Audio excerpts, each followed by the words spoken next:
Une question qui revient assez souvent dans la communauté Naruto de ce que j'ai pu voir, c'est quelle partie de Naruto est la meilleure? Est-ce qu'il s'agit de l'original avec Naruto et son ton plus sobre, ou bien de Shippuden et son univers qui finit enfin par se développer? Et même si vous avez déjà mon point de vue grâce au titre de la vidéo, je tiens à préciser que ce n'est en aucun cas pour parler des problèmes de Naruto Shippuden. Je ferai des vidéos dédiées pour parler de ces problèmes plus en profondeur. Mais cette vidéo n'est pas tant une analyse de ce qui ne va pas dans Naruto Shippuden qu'une pour parler des différences entre les deux parties. Et donc je tiens tout d'abord à rappeler que Shippuden reste une très grande œuvre avec des qualités indéniables. La majorité des moments et des combats les plus marquants se déroulent dans cette deuxième partie du manga. L'univers et les personnages sont beaucoup plus développés. D'un univers qui avait l'air improvisé sur le fil, on trouve un vrai terrain dans lequel on peut croire. Et les personnages gagnent énormément en maturité, surtout du côté des méchants, qui passent de simples vilains lambda à des vrais antagonistes dans lesquels on peut croire et qu'on peut comprendre, allant même parfois rejoindre le camp des alliés après un bon vieux Talk no Jutsu des familles, même si c'est jamais pour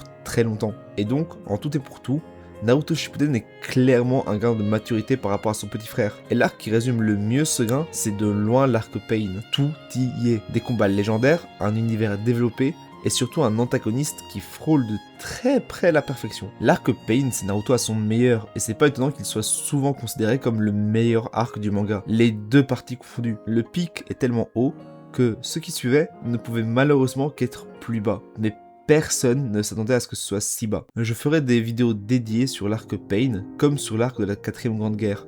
Mais si j'en parle vite ici, c'est pour dire que même si Naruto Shippuden a pour moi le meilleur arc, il y a aussi quelques-uns qui sont sincèrement en dessous. L'arc du pont et l'arc de la 4ème Grande Guerre, surtout vers la fin, sont tous les deux de très bons exemples de ce que Naruto a de plus faible. Ça ne veut pas dire que ce sont des mauvais arcs, mais juste compte tenu de la qualité que l'on peut attendre de Naruto par moment, c'est triste de voir un arc moyen. Surtout quand il est canon. Et je pense que c'est ici une des premières raisons qui font que Naruto est parfois préféré à Shippuden. C'est une œuvre sans faute. Il n'y a aucun des 5 arcs que je supprimerais ou que je qualifierais des moyens. En fait, si je devais faire un classement des arcs de Naruto et Shippuden réunis, il y aurait de fortes chances que l'arc Pain remporte la première place et que le reste du haut du classement soit dominé par les arcs de la première partie. Les arcs s'enchaînent de façon très fluide et il y a un sens plus général de contrôle que Kishimoto a sur son œuvre. Même si l'univers semble parfois être un peu improvisé au fur et à mesure, comme je l'ai dit plus haut, où on sent que tout converge dans une même direction. Et donc le départ de Sasuke pour rejoindre Orochimaru à la fin ne semble pas être un point pour rallonger l'histoire ou pour créer du drama, mais une décision logique qui découle presque naturellement des événements que ce personnage a vécu jusqu'à présent. Alors attention, je dis pas que Sasuke qui refuse de rejoindre le village à chaque fois dans Shippuden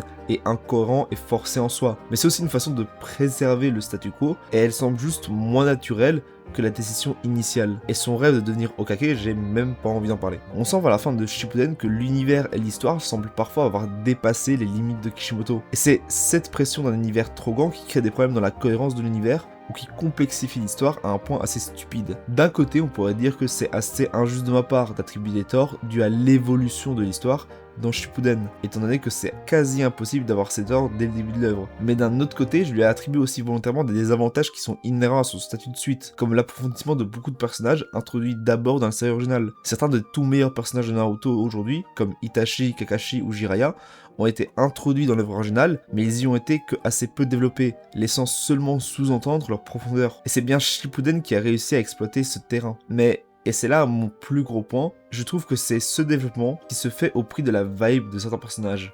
Et celui qui en souffre le plus, c'est Naruto lui-même. C'est difficile de mettre un doigt sur un sentiment général, mais l'univers a pour rester le même, et les personnages ont beau garder les mêmes noms, j'ai l'impression que les personnages de Shippuden sont un peu plus fades, et un peu moins eux-mêmes, dès qu'on rentre dans la deuxième partie. Je retrouve moins le fauteur de troubles idiot en Naruto, moins d'extravagisme dans Kakashi, et plus généralement moins de Naruto dans Shippuden. Évidemment, je ne remets pas en cause que la nostalgie fasse une grosse partie de ce sentiment, mais même en essayant de m'en détacher un maximum, je trouve que Shippuden perd beaucoup de charme qu'on pouvait retrouver dans l'original. C'est comme si la philosophie et le message de Naruto avaient pris le pas sur les personnages en eux-mêmes. Et même si je suis entièrement dans l'équipe des gens qui considèrent que le message passe avant tout le reste, ça me peine de retrouver moins de ce qui m'a fait vibrer et tomber pour ces personnages en eux. Et même si je comprends ceux qui disent que c'est surtout les personnages qui ont eu le temps de changer et de prendre en maturité pendant l'ellipse, je ne pense pas que ce soit le changement de ce qui a fait ces personnages qui me gêne, mais l'absence de ce qui a fait ces personnages qui me gêne. Et je suis sûr que cette impression pourrait s'expliquer de mille et une façons. Mais comme je l'ai dit, cette vidéo n'est pas tant là pour être une attaque sur Naruto Shippuden, bien que j'ai conscience qu'elle puisse s'y apparenter, mais surtout une lettre d'amour à Naruto de base. Je ne pourrais probablement jamais revivre une sensation similaire à celle que j'ai vécue lors de ma première découverte de Naruto. Cette vibe entre le dépaysement, l'humour décalé et les moments sérieux qui venaient rappeler les enjeux. Cette vibe que je retrouve à chaque fois que je me remate un épisode. Plus que jamais, Naruto l'original m'a fait croire à Konoha. Il m'a fait rire, il m'a choqué avec des combats légendaires, m'a inspiré avec des moments sérieux, et m'a même touché dans des scènes bien précises. La maîtrise dont je parlais plus tôt,